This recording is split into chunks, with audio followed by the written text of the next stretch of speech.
Hi అండి. అందరికీ నమస్కారం. వృషభ రాశి వారికి డిసెంబర్ నెలలో ఒకేసారి 5 పెద్ద అదృష్టాలైతే రాబోతున్నాయండి. ఇకపై మీరు నక్కతోక తొక్కినట్లే అని చెప్పుకోవచ్చు. కానీ ఇద్దరు స్త్రీల కారణంగా జరిగేది తెలిస్తేనే నిజంగా మీరు షాకవుతారు. వృషభ రాశి వారికంటే ఈ వీడియో పడిందంటే కనుక అదృష్టంగా భావించి మీకు జరిగే నష్టాలు ఏంటి? ఆ స్త్రీలు ఎవరు? మీకు కలిసొచ్చే అదృష్టాలు ఏంటి? ఆ అదృష్టాలు దక్కించుకోవాలంటే మీరు ఏం చెయ్యాలి? ఇటువంటి పూర్తి వివరాలు అనేవి ఈ వీడియోలో మీకోసం క్లియర్‌గా వివరించడం అయితే జరుగుతుంది. కాబట్టి వీడియోని ఎక్కడ స్కిప్ చేయకుండా చివరి వరకు చూస్తేనే మీకు పూర్తి వివరాలు అనేవి తెలుస్తాయి. వీడియోలోకి వెళ్ళే ముందు ఖచ్చితంగా ఈ వీడియోకి లైక్ ఇచ్చి ఓం నమః శివాయ అని కామెంట్ చేయండి. వృషభ రాశి వారికి ఇప్పుడు జరిగేది ఏంటి? గతంలో జరిగేది ఏంటి? గతం నుంచి మనం ఎన్ని విషయాలు నేర్చుకోవాలి? అంతేకాకుండా భవిష్యత్తులో ఏం జరగబోతుంది? అసలు ఆ ఇద్దరు స్త్రీలు ఎవరు? మీకు కలుగుతున్న ఆ అదృష్టాలు ఏంటి? ఇప్పుడు మనం ఎంత పని చేసినా కూడా ఆ పని అనేది మనం కష్టపడతాం. అది దాని నుంచి మనకి రిజల్ట్ రావాలంటే మాత్రం ఖచ్చితంగా ఈశ్వరుడు అనుగ్రహం ఉంటేనే, అంటే ఎంత కొండంత పని చేసినా కూడా గోరంత అదృష్టం ఉంటేనే మనకి దాని తాలూకా ఫలితం అనేది వస్తుంది. లేదంటే మాత్రం కష్టం, శ్రమ, అంతేకాకుండా టైం వేస్ట్ అయిపోతుందన్నమాట. మీరు ఆ విషయాన్ని దృష్టిలో ఉంచుకోండి. ఎందుకంటే వృషభ రాశి వారు వీరి గురించి మనం వ్యక్తిగతంగా చెప్పుకోవాలి అంటే చాలా మంచివారు. ఒక రకంగా చెప్పాలి అంటే చిన్నపిల్లల మనస్తత్వం కలిగిన వారు. చిన్నపిల్లల మనస్తత్వం ఎవరికి ఉంటుంది? ఆ యొక్క పసిపిల్లలకి ఆ యొక్క మనసుని దైవంతో పోలుస్తారనమాట. అంటే కల్లా కపటం లేకుండా ఎదుటివారితో కొంచెం నవ్వుతూ, ఎదుటివారు మాట్లాడారు అంటే కనుక ఎదుటివారితో నవ్వుతూ మాట్లాడేసేయడం, కొంచెం నమ్మినట్లుగా వారు మనకి కనిపించారు అంటే కనుక వారి యొక్క విషయాలు 2, 3 చెప్పారంటే కనుక మన విషయాలన్నీ కూడా వారితో చెప్పేసేయడం. అంటే దాని యొక్క లోతులు, పాతులు అనేవి కొంచెం తక్కువగా తెలుస్తాయన్నమాట వృషభ రాశి వారికి. అందుకే నేనిక్కడ వీరిని పసిపిల్లలతో పోల్చాను. ఎందుకు ఈ మాట అనవలసి వచ్చిందంటే కనుక ఎవరైనా కానీ కాస్తంత స్నేహం చూపించారంటే కనుక వారితో అన్ని విషయాలు కూడా చెప్పేస్తూ ఉంటారనమాట. వెంటనే ఎదుటి వ్యక్తులను చాలా ఈజీగా, గుడ్డిగా వీరు నమ్మేస్తూ ఉంటారు. అది ఒకటి వీరు మార్చుకోవలసిన విషయం. ఇక రెండవ విషయం ఏంటంటే వీరు ముఖ్యంగా ఎవరినైతే నా వాళ్ళు అని చెప్పి అనుకుంటూ ఉంటారో, ముఖ్యంగా బంధుమిత్రుల్లోనే వీరికి శత్రువులు ఎక్కువగా ఉంటారు. కానీ మేం శత్రువులము అని చెప్పి ఎవరూ కూడా మొహాన ట్యాగేసుకొని తిరగరు కదండి. మీరే గుర్తించాలి. అది కూడా ఎలా గుర్తించాలి అంటే వారు మనకి కష్టం వచ్చినా, నష్టం వచ్చినా, లేదంటే మనకి ఏదైనా సంతోషం వచ్చినా వాళ్ళు సంతోషపడాలి. మనకి కష్టం వస్తే మన వెనకే ఉండి మేమున్నామని చెప్పి ఒక ధైర్యాన్ని, ఒక భరోసాని ఇవ్వాలి. అలా కాకుండా కేవలం వారి యొక్క అవసరాలప్పుడు మాత్రమే మనతో మంచిగా ఉండి వారి యొక్క అవసరాలన్నీ కూడా తీర్చుకున్న తర్వాత మళ్ళీ మనల్ని వదిలిపెట్టేసి మళ్ళీ అవసరమైనప్పుడు మన దగ్గరికి వచ్చేవాళ్ళు కేవలం వారి యొక్క ఆ పనులు నడిపించుకోవడం కోసం మాత్రమే మన దగ్గరికి వస్తున్నారే తప్ప నా అనే ఆ ఒక్క బంధం అనేది వారి యొక్క వ్యక్తిగతంలోనే లేదు అన్న విషయాన్ని గుర్తించి అటువంటి బంధువులతోటి చాలా జాగ్రత్తగా ఉండాలి. ముఖ్యంగా వృషభ రాశి వారు మానసిక స్థితి అనేది ఏ విధంగా ఉంటుందంటే అందరూ బాగుండాలి, అందులో నేను కూడా ఉండాలి, నేనెవరికి ఏ అన్యాయం చేయను, భగవంతుడిని నమ్మాను, నేను కష్టపడుతున్నాను, నా కష్టానికి తగిన ఫలితం ఆ భగవంతుడిస్తాడు అని చెప్పి ఎప్పుడూ కూడా ఆలోచిస్తూ ఉంటారు. మీ ఆలోచన పద్ధతి, ఆలోచన విధానం ఏదైతే ఉంటుందో అది మీరు చాలా కరెక్ట్‌గా, చాలా న్యాయంగా ఆలోచిస్తూ ఉంటారు. కానీ మీరు మీ యొక్క పరిస్థితులను ఎదుర్కోవడంలోనే కొంచెం తప్పు చేస్తున్నారని చెప్పొచ్చు. అదేంటి? ఏం తప్పు చేస్తున్నాం మేము అంటే కనుక చెప్తాను, జాగ్రత్తగా వినండి. ఇప్పుడు మనం మానవ జన్మ ఎత్తాము అంటే కనుక కొన్ని కర్మలని అనుభవించడానికి మాత్రమే భగవంతుడు మనకి ఇక్కడ భూమి మీద మానవ జన్మనిచ్చాడు. మానవ జన్మలో మనం పూర్వజన్మలో చేసుకున్న ఫలితాలకు అనుగుణంగా అనుసరించి ఈ యొక్క జన్మలో మనకి కష్టాలు కానీ సంతోషాలు కానీ వస్తూ ఉంటాయి. అయితే కష్టాలు వచ్చినప్పుడు మన కర్మ అనేది కొంచెం కొంచెంగా తగ్గుతుంది. అంటే మన కోసం సంతోషం అనేది మనకు చాలా దగ్గరలోనే ఉంది అన్న విషయాన్ని గుర్తించాలి. ఎప్పుడైనా కానీ చీకటి పడింది అంటే కనుక ఖచ్చితంగా తెల్లవారుతుంది. అలాగే మనం చీకట్లోనే ఉండిపోం కదండి. చంద్రుడు వచ్చాడు కదా అని సూర్యుడు రాకుండా ఉంటాడా?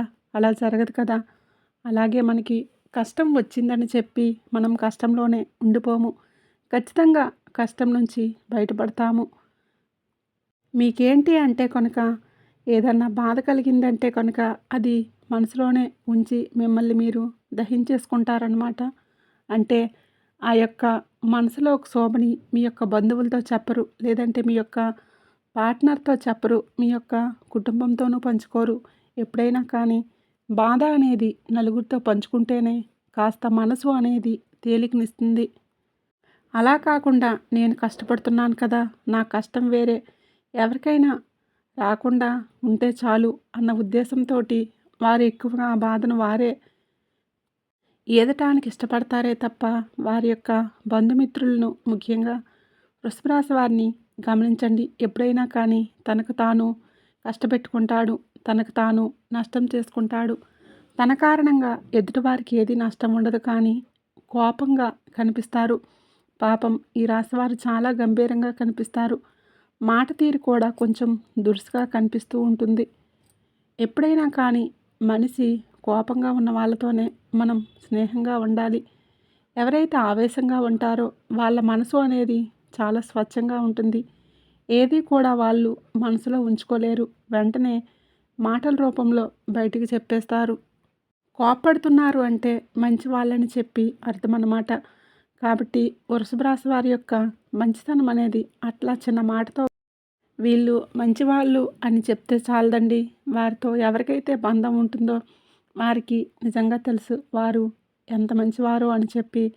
వాళ్ళకి కోపం ఆవేశం ఎందుకు వస్తుందంటే ఎంత కష్టపడినా కూడా చేతిలో ధనం అనేది కాస్త తక్కువగా నిలబడుతుంది. అది కూడా కుటుంబం కోసం కష్టాన్ని త్యాగం చేస్తారనమాట. వాళ్ళకి ఇష్టమైనవన్నీ తీసుకువచ్చి పెట్టడం, వాళ్ళ అవసరాలన్నీ కూడా తీర్చడం, వారికి ఒక హోదాని కల్పించడం కోసం వీరు అంటే ఒక కొవ్వొత్తిలాగా కరిగిపోతూ వెలుగునందిస్తారని చెప్పి అంటాం కదా. అలా కష్టపడే మనస్తత్వం వీరు కలిగిన వారనమాట. వీళ్ళకి చిన్నప్పటి నుంచి కూడా ఊహ తెలిసిన దగ్గర నుంచి కూడా ఎన్నో కష్టాలు, ఎన్నో బాధలు, ఎన్నో సమస్యలు ఒక్కొక్కటిగా దాటుకుంటూ ఒక కష్టం దాటారు అంటే కనుక ఇంకొకటి ఎదురు చూస్తూ ఉంటుంది. అది దాటారు అంటే కనుక మరొకటి ఎదురు చూస్తూ ఉంటుంది. అలా వీరు ప్రతి దాన్ని కూడా పట్టుకుంటూ దాటుకుంటూ వచ్చి లైఫ్లో సంతోషాలు సుఖాలు అనుభవించడం మర్చిపోయారు. ఒక మాట గుర్తుంచుకోండి, మన సంతోషం మనలోనే ఉంటుంది. ఈశ్వరుడు మనలోనే ఉన్నాడు. ఇప్పుడు దూరపు కొండలు నునుపు అని చెప్పి మన ఇంటి పక్కన ఉన్న గుడికి వెళ్ళకుండా ఎక్కడో ఒక శ్రీశైలానికి, ఎక్కడో కాశీకి వెళ్ళి మొక్కాల్సిన అవసరం లేదు. మన ఇంటి పక్కన లేదంటే మన ఇంట్లో ఉండే దేవుడికి మొక్కినా కూడా అదే పుణ్యం వస్తుంది.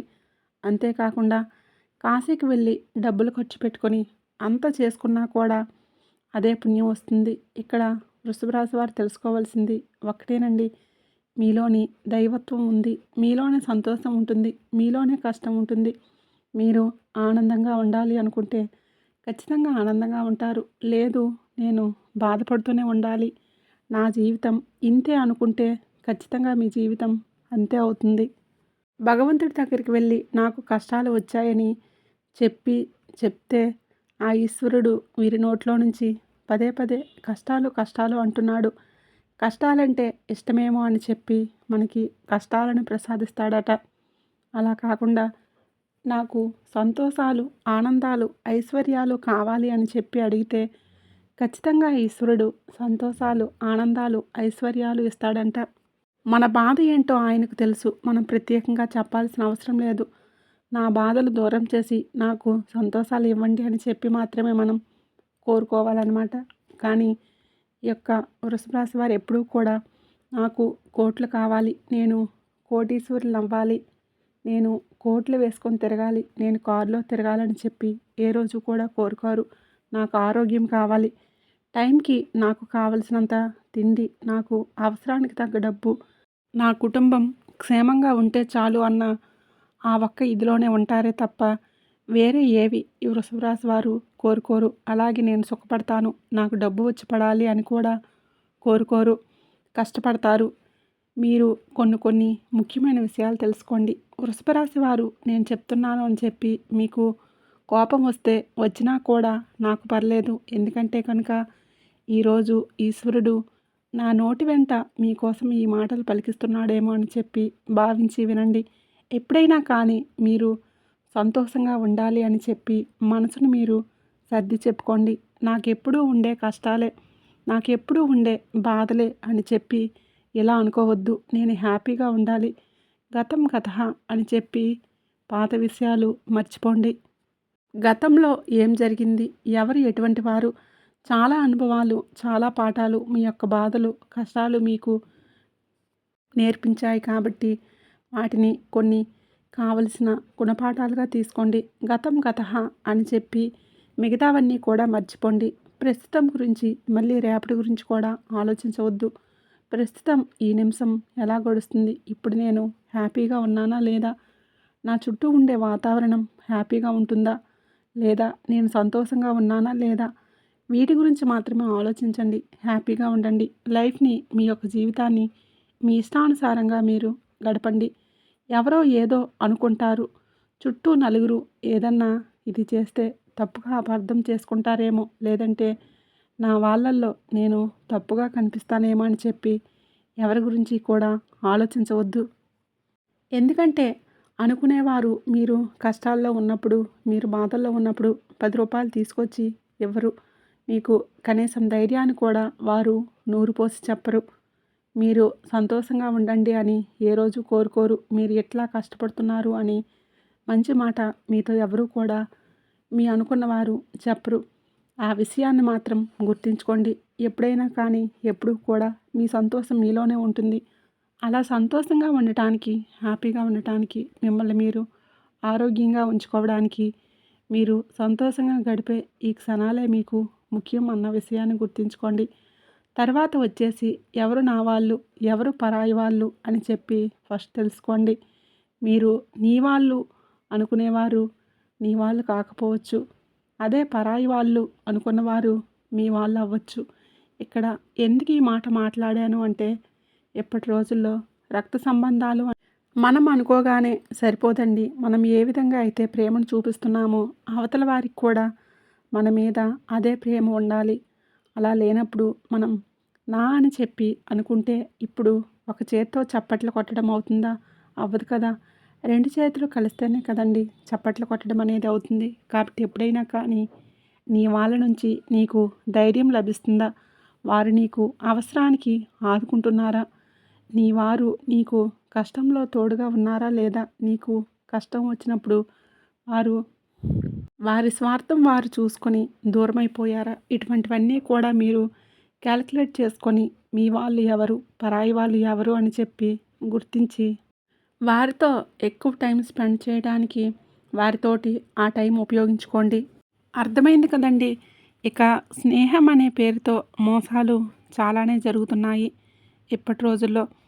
ఎవరైతే స్నేహం అనే పేరుతో మిమ్మల్ని చెడు తోవలోకి పెట్టాలని చెప్పి ట్రై చేస్తున్నారో, చెడు వ్యసనాల వైపు మొగ్గు చూపించేలా మీ యొక్క మానసిక స్థితిని మార్చాలని చెప్పి చూస్తున్నారో, ఎవరైతే మీ యొక్క డబ్బుని నష్టపరిచే విధంగా వారి అవసరాల కోసం ఉపయోగించుకుంటున్నారో అటువంటి వారిని గుర్తించి వారికి వారు ఏమైనా అనుకొని వారికి దూరంగా ఉండండి. ఇప్పుడు ఒక అరటిపండు ఉందనుకోండి, అరటిపండుకి బాగా బూజు పట్టిపోతుంది, బాగా కుళ్ళిపోయే స్టేజ్కి వచ్చింది. అరటిపండు తీసుకువచ్చి మంచి అరటిపండు మీద పెట్టండి. ఏమవుతుంది, రెండో రోజు దీనికి కూడా బూజు అంటుకుంటుంది. అలాగే చెడు వ్యక్తులతో కూడా స్నేహం మంచిది కాదు. నువ్వు మారాలి, నువ్వు మంచిగా ఉండాలి, నేను నా సంతోషం నేను చూసుకోవాలి, నా హెల్త్ నేను చూసుకోవాలి అనుకున్నప్పుడు ఆ యొక్క బూజు పట్టిన అరటిపండు పక్కన మీరు ఉండటానికి వీల్లేదు. ఖచ్చితంగా మీరు హ్యాపీగా మంచిగా ఉండి ఆ యొక్క మంచి స్థానాన్ని, మంచి ప్రైవసీని వెతుక్కునే ప్రయత్నం చేయండి.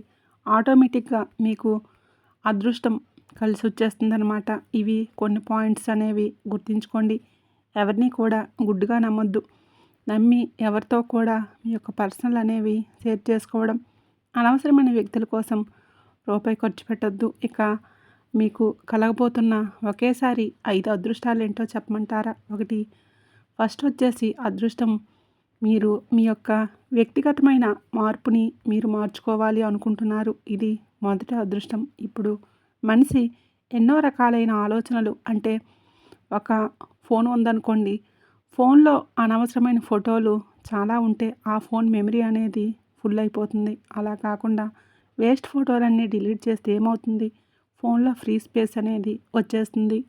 అలాగే మీరేమనుకుంటున్నారు అంటే, నేను అనవసరమైన విషయాల గురించి ఆలోచిస్తున్నాను, అనవసరంగా ఆలోచిస్తున్నాను, ఈ అనవసరమైన విషయాల నుంచి నేను బయటపడాలి, నా మనసును ప్రశాంతంగా ఉంచుకోవాలి అనుకుంటున్నాను, నేను ఆనందంగా గడపాలనుకుంటున్నానని చెప్పి మీలో మీరు ఒక కొత్త మార్పును తెచ్చుకోవాలని అనుకుంటున్నారు.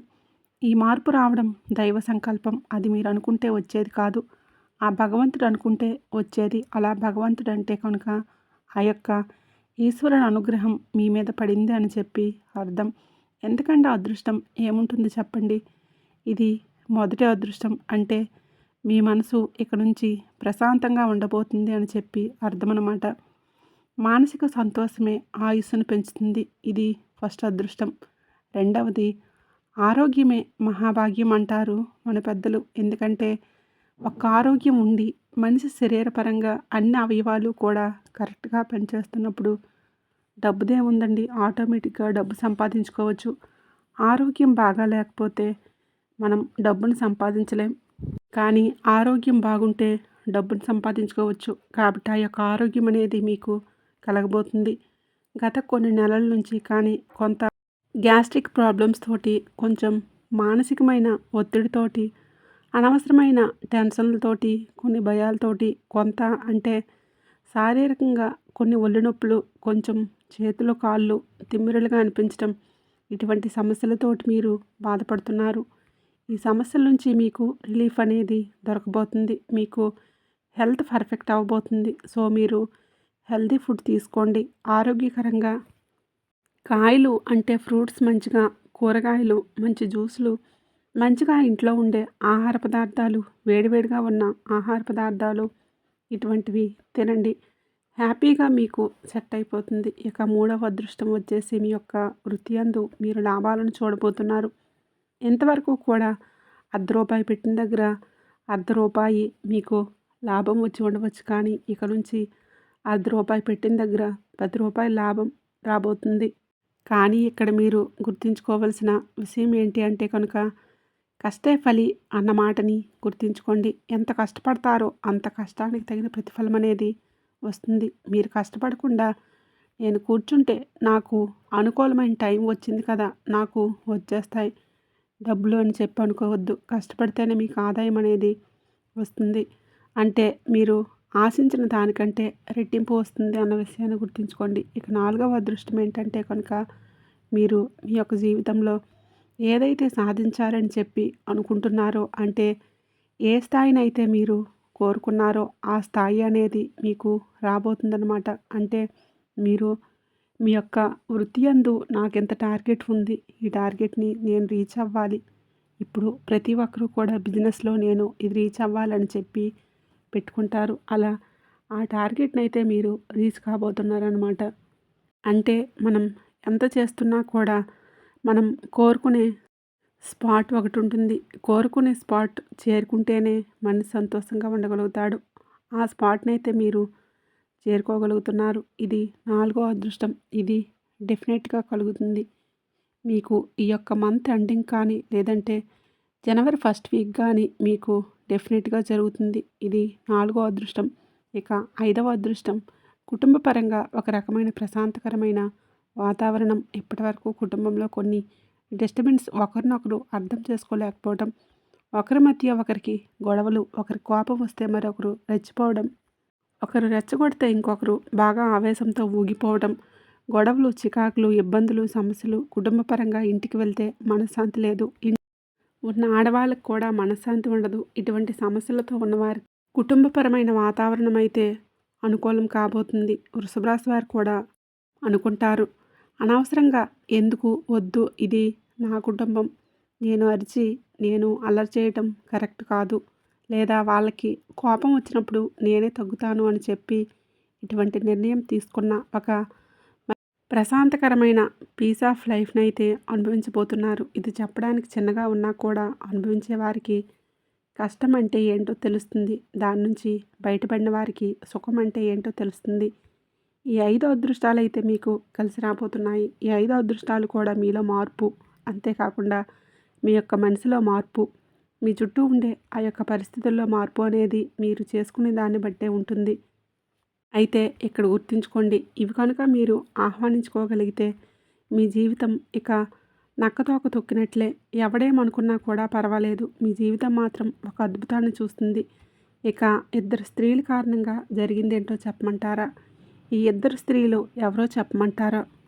ఒకరు రక్త సంబంధం, మరొకరు బయటవారు. వీరేంటి అంటే కనుక మీ ఇంటి మీద దృష్టి ఏం చేస్తున్నారు, ఎక్కడికి వెళ్తున్నారు, ఏం కొంటున్నారు, ఏం తెచ్చుకున్నారు, ఇంటికి ఏ వస్తువు తెచ్చుకున్నారు, మా పిల్లలు ఏం చదువుతున్నారు, వీళ్ళకి ఎంత వస్తుంది ఆదాయం, వీళ్ళ యొక్క పెట్టుబడులు ఏంటి, వీళ్ళకి ఎంత బంగారం ఉంది, ప్రతిదీ కూడా మనిషికి ఎంత దృష్టి అనేది అవతల వారి నుంచి వస్తే ఎప్పుడైనా కానీ 10 మంది దగ్గర అప్పు ఉన్నా పర్వాలేదండి, 10 మంది ఏడుపులు మాత్రం ఉండకూడదంట. ఆ 10 మంది ఏడుపులు వీరిద్దరూ ఏడుస్తున్నారు మీ మీద పడి. కాబట్టి వీరి ఏడుపుల నుంచి జాగ్రత్త. రక్త సంబంధం ఒకరు, బయట వాళ్ళు, అది కూడా స్త్రీలు, అది కూడా మీ ఇంట్లో ఉన్నవారే. ఇంట్లో అంటే మీ ఇంట్లో ఉండేవారు కాదు, మీ యొక్క బంధువుల్లో ఒకరన్నమాట. బయటవారు కూడా కాదు. కాబట్టి ఆ స్త్రీలు ఎవరు అనేది మీకు గతం తాలూకా యొక్క అనుభవం నేర్పించే ఉంటుంది. ఇప్పటికే వారితో జాగ్రత్తగా ఉండండి. ఎటువంటి సంతోషాలు పంచుకోవద్దు. నాకెంత వచ్చింది అంత వచ్చిందని చెప్పొద్దు. పొగడ్తలు ఇటువంటివి చెప్పొద్దు. వారు ఏమనుకున్నా పర్వాలేదు, వారికి దూరంగా ఉండే ప్రయత్నం చేయండి. మీ జీవితం హ్యాపీగా ముందుకు వెళ్ళిపోతుంది. ముఖ్యంగా డిసెంబర్ మాసంలో శివుడికి పాలాభిషేకం చేయడం కానీ, శివుడికి అర్చన చేయించుకోవడం కానీ చేసుకోండి. ఇంట్లో ఒక చిన్న శివలింగం, బొటన వేలులో సగం ఉండే శివలింగం తెచ్చుకొని రోజు అభిషేకం చేసుకోండి. హ్యాపీగా గడిచిపోతాయి మీ రోజులు. ఎటువంటి ఇబ్బందులు లేకుండా ఆనందంగా ఉంటాయన్నమాట. ఎందుకంటే నరదిష్టి అనేది ఇంటిని తాకలేదు, ఇంట్లో వాళ్ళని తాకలేదు, ఎటువంటి ప్రాబ్లం లేదు. నీళ్ళతోటి అభిషేకం చేసి కాస్త గంధం రాసి కుంకుమ బొట్టు పెట్టి నిత్యం దీపారాధన చేసుకొని ఇంత నైవేద్యం పెట్టండి చాలు. ఇంకేం అవసరం లేదు, హ్యాపీగా ఉంటుంది. ఇక మీరు ఈ యొక్క మాసంలో ముఖ్యంగా గుర్తుంచుకొని రావి చెట్టు కింద ఆవు నెత్తితో దీపారాధన చేసుకున్నా, లేదంటే ఒత్తులు వెలిగించుకున్నా కూడా మీకున్నటువంటి రాహుకేతు కుజ శని దోషాల నుంచి చాలా వరకు విముక్తి పొందుతారు. ఎటువంటి ప్రాబ్లమ్స్ అనేవి ఉండవు. రోజు పడుకునేటప్పుడు రాళ్ళ ఉప్పుతోటి దిష్టి తీసివేసుకుంటూ ఉండండి. కాలికి నల్లదారం కట్టుకోండి. అరికాలు బయటికి వెళ్ళేటప్పుడు కాటుకు చుక్క పెట్టుకోండి. ప్రతి శనివారం ఆంజనేయ స్వామి గుడికి వెళ్ళే ప్రయత్నం చేయండి. నుదుటిన ఎక్కడికి వెళ్తున్నా కానీ సింధూరాన్ని కానీ కుంకుమను కానీ ధరించి వెళ్ళండి. ఎప్పుడూ కూడా ఎవరెదురుగా కూడా అంటే నేను హుందాగా, నేను ఎంత, నేను అంతా, నేను గొప్ప అని చెప్పుకోవద్దు.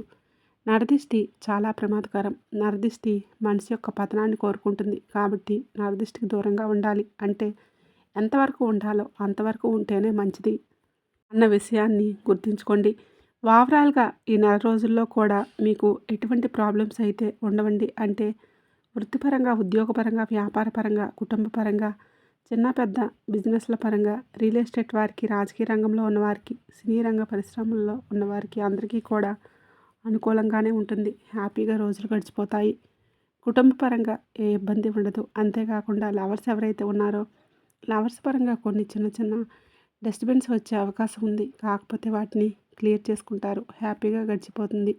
ఆరోగ్యం కూడా మీకు సహకరిస్తుంది. ఈ నెల రోజుల్లో చిన్న చిన్న ప్రయాణాలు తగిలే అవకాశం ఉంది. బంధుమిత్రులను కలిసే అవకాశం ఉంది. చిన్న చిన్న ఫంక్షన్లకు అటెండ్ అయ్యే అవకాశం ఉంది.